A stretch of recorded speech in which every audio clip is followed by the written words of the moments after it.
Hello everyone, welcome to my YouTube channel. Before I start, please subscribe my YouTube channel and click the bell below. And don't forget to share my video. Sa ngayon po guys, dahil quarantine ngayon, nandito na po kami ni Mama sa bahay. Gusto niyo po bang malaman kung ano ginagawa ko? Ang ginagawa ko po ay nag-drawing, nagsusulat, nagbabasa, nagkakanta, at nagkwento. Ang gagawin po namin ni Mama ngayon guys ay mag-joke. Okay, start na po tayo. Chloe, anong gusto mong maging sa paglaki mo? Doktor or teacher? Ang gusto ko sa maging paglaki ko ay maging ina ng mga anak ko. Uwa! Uwa! Uwa! Uwa! Kuha naman baby ko. Ito. Uwa! Uwa! Ay, hindi pala to. Tuyo pala to. Uwa! Uwa! Uwa! Kawawa namang baby ko. Ganun yung baby ko talaga. Chloe! Chloe, anong gusto mong puno ng kahoy? Mahogany or nara? Ang gusto kong puno ay puno ng saging kasi masarap ang saging at gusto ko ang saging. Tara, kain tayo. Yan. Chloe, anong gusto mong hayop? Pusa or rabbit? Ang gusto kong hayop ay monkey. Huwa! Huwa! Huwa!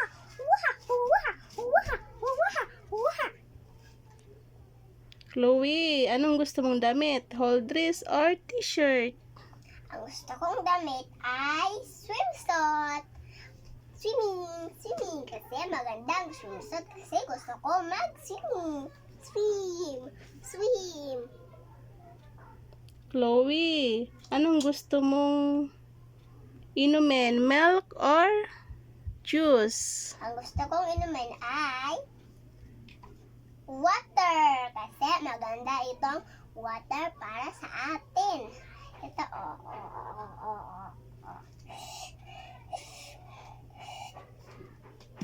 Chloe, saan ka gusto magligo? Dagat or swimming pool?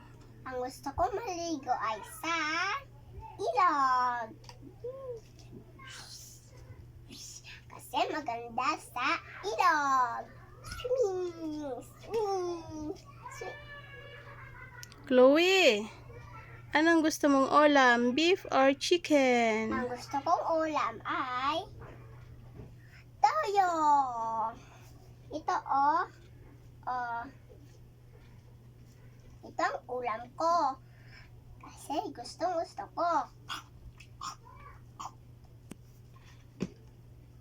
Chloe, anong gusto mong kainin? Spaghetti or hamburger? Ang gusto kong kainin ay raw vegetable. Kasi maganda itong carbs at pipino para sa ating katawan. At magiging healthy tayo nito.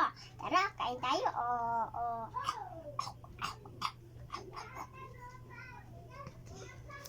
Chloe, anong gusto mong sapin ng paa mo? Sapatos o sandal? Ang gusto kong isapi ay tsinelas.